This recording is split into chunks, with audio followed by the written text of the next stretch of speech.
Ladies and gentlemen, welcome to Under Review, the most controversial show in the Major Arena Soccer League. My name is Phil Ivanko. That is the head of officials for the MASL, Ryan Sigich. And Ryan, we've broken ground, a new level of friendship, as I texted you way before 6 a.m. because I thought I was texting my wife. Yes, you did. Ryan, let's ignore my lack of texting skills for a second and get right to the plays. 6 minutes left in the third quarter, Kansas City, Chihuahua. Here's a video review for contact above the head by the Savage, and in my opinion, Ryan, I don't have a lot here. There's obviously some sort of contact because the Chihuahua player is bleeding, but everything that I can see here and what the referees felt is more on the quote careless side. So I don't see anything that would classify this as reckless or excessive force, which would endanger the safety of the player. So not really severe enough for a penalty. The contact appears just to be more incidental and just part of the normal course of play. So I agree with this decision of no call, no penalty. This one, Ryan, a little bit more obvious in my opinion. A little bit further back in the game, third quarter, 2-1 Kansas City. This is a shootout in my opinion for the Savage. I think there is interfering with a clear and obvious goal scoring opportunity. Yeah, we have upper and lower body contact here as the KC defender, their number 12, clearly fouls and denies an obvious goal scoring opportunity. I mean, this is one, we probably want to get this in real time. However, this does happen pretty fast, and this is why we have video review. So seeing it once in game speed, the determination needs to be made. Also, the location of the foul. And if we slow this down, it's clear that both the trip and the upper body hold occur outside of the penalty area. Therefore, this is not a penalty kick, but rather is a restart of a shootout and obviously a blue card power play. Now, if you watch the show, you know that a shootout involves the last defender back. Everyone sees Chad Vandergriff there, but Ryan, his back is to the play. So even though he's there, does he count as a last defender? Yeah, good point, Phil. The location of Chad in this play, who's technically is the last defender, in my opinion, is not relevant in this case because he would have a zero impact on the play as that foul occurs directly in front of goal at the top of the penalty area. So generally, yes, you are correct, but in this situation, we will take that defender Vandergriff out and then judge this play as if he were not there.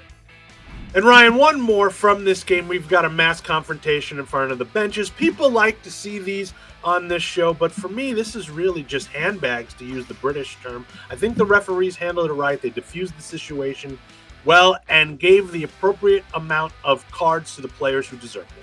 Yeah, I agree. I think penalties are needed here, and they end up getting the correct two players, in my opinion. I mean, things were calming down where I think nothing would have been needed, but then, Rian has to get involved for some reason, which escalates the incident, and then Tovar comes in with a pretty good push on him. So at the end of the day, they get the right players. It just takes a little bit longer maybe than what we would want it to, but correct decisions here. I would have also penalized the Kansas City goalkeeper with a yellow card for leaving his penalty area and engaging an opponent during a mass confrontation. The goalkeepers need to stay in their penalty area, and that is something we will be looking for going forward.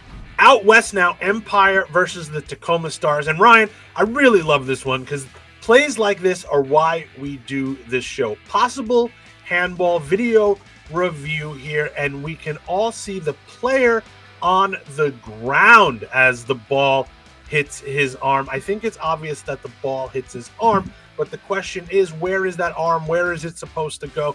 FIFA laws don't help us at all on these plays. So what is your preferred decision on this one? Okay, well, it is an unusual play here, Phil, and it's only controversial in the sense that handball is probably the most unclear interpretation that we have in soccer, but this is not a handball, and Tacoma can be upset about this all they want, but Rich Grady and John Snyder get this 100% correct, and I'll tell you why. Because the defender is already on the ground and his arms are in the position that they are in, and then the ball rebounds off the boards, hit his hand that's already in that position. I call it an unexpected ball, as the player would really have no expectation of the ball coming off the boards back in the manner that it did when he was already on the ground. So this is kind of no different than the one we see more where the ball rebounds from a teammate and it hits his hand unexpectedly. But this is not a handball. The referees judged this correctly. Last play of the show here. Milwaukee versus Utica City, and it's deja vu all over again for our friend Willie B. A review for a handball outside of the area. Now, my opinion, not that it matters, but I think this is a good call by the referees.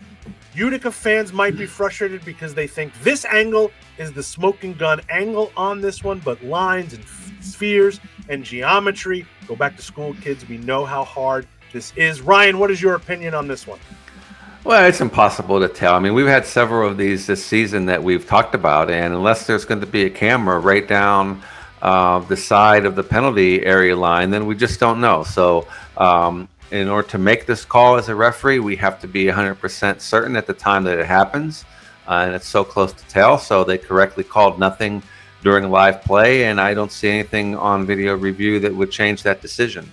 So good job here. Correct decision to keep this call as is, no handball.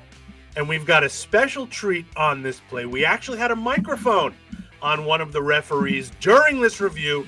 Let's hear from that clip. I don't think there's enough there to overturn it. No, I have it on the line. It's really not clear and convincing. I have it on the line. Stay tuned to the MASL YouTube page for the whole video of the mic'd up segment. I want to thank Danielle Chesky for volunteering, sort of, to wear the microphone. Ryan, are we going to get you with a mic one day?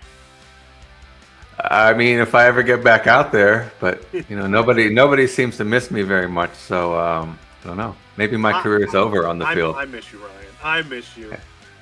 Thank you. Either way, we always have under review.